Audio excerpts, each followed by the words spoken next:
Hello, I am Dr. Alexandre Amato, a vascular surgeon at the Amato Institute, and today I will talk about how to diagnose lipedema. So this is a very common question. Women think they have lipedema, that they might have it. So what to do to diagnose lipedema? Who is the doctor to look for?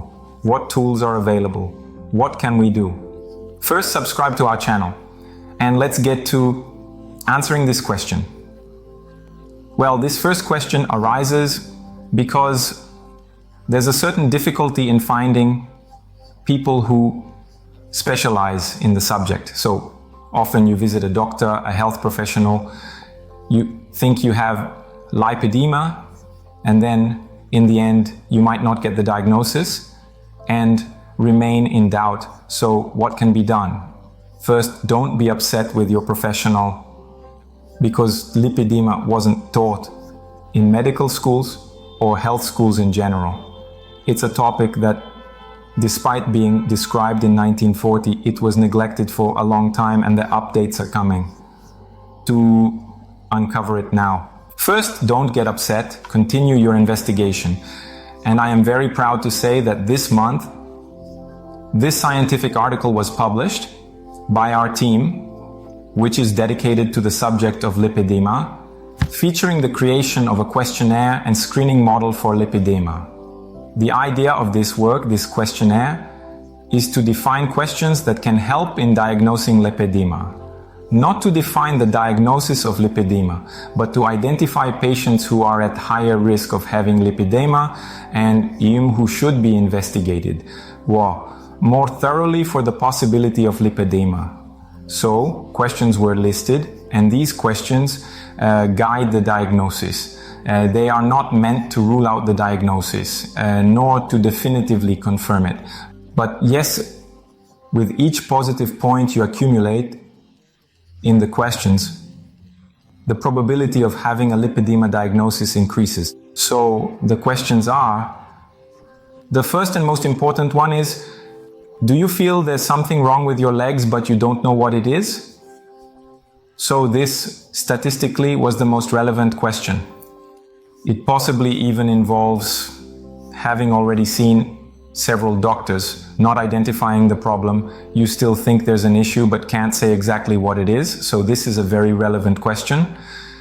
The second question is, do your legs hurt? So pain is important in lipedema. Pain, sensitivity to touch.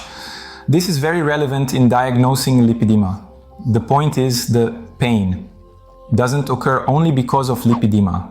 There are many other conditions that can also cause pain, from thrombosis, varicose veins can too, an infection, inflammation, joint problems. So it's a very general question, but notice that we are adding up points. The third question would be, do you have trouble losing weight, especially in the lower part of your body? This reflects the characteristic of body disproportion in lipedema, where the limbs, which have this diseased fat, have a harder time losing volume, losing fat. So if you lose more weight in your torso, this could suggest, and you get another point in the probability of lipedema. Another question is there a body disproportion? So is the upper half of your body, the part above the waist, and the lower part below the waist disproportionate? This is very common in lipedema. It's one of the characteristics of lipedema. Obviously, we're talking about lipedema affecting the lower limbs and not the upper limbs, but usually those who have upper limb enlargement also have lower limb enlargement and might report a thin waist with wider hips or even wider legs. This is very relevant in diagnosing lipedema. Do your legs or arms bruise frequently? Those are the purple marks. The question uses the word bruise, but maybe a more accurate term would be ecchymosis. But everyone knows what a hematoma is, a bruise on the legs. Do you bruise very easily, out of nowhere? You don't know if you bumped into something and a bruise just appeared? This is very common in lipedema. So this capillary fragility is related to lipedema. This question helps guide the diagnosis. During puberty, did you gain weight mainly in your hips, thighs, legs, or arms? This is another important question that points to the hormonal characteristic of lipedema.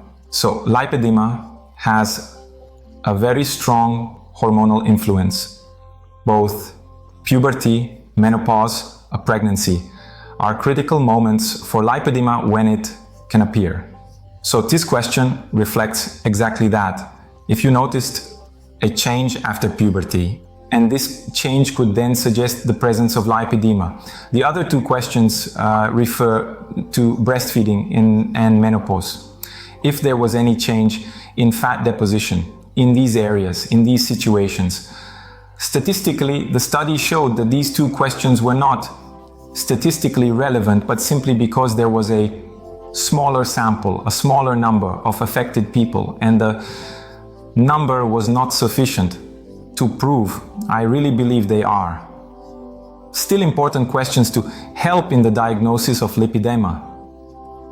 So that's the work, that's the article. I'll leave the link in the description, both for the article and the questionnaire, all set up for you to answer if you want. And to find doctors who study the subject, there's the Brazilian Lipedema Association. The website is www.lipedema.org.br, org for organization, lipedema.org.br, org de organização, non-profit. So, this Brazilian Lipedema Association, it lists professionals dedicated to studying lipedema. You can find someone that there. Think this video might help a friend of yours? Share it, send it to her, to your groups of friends, subscribe to our channel, and see you next time.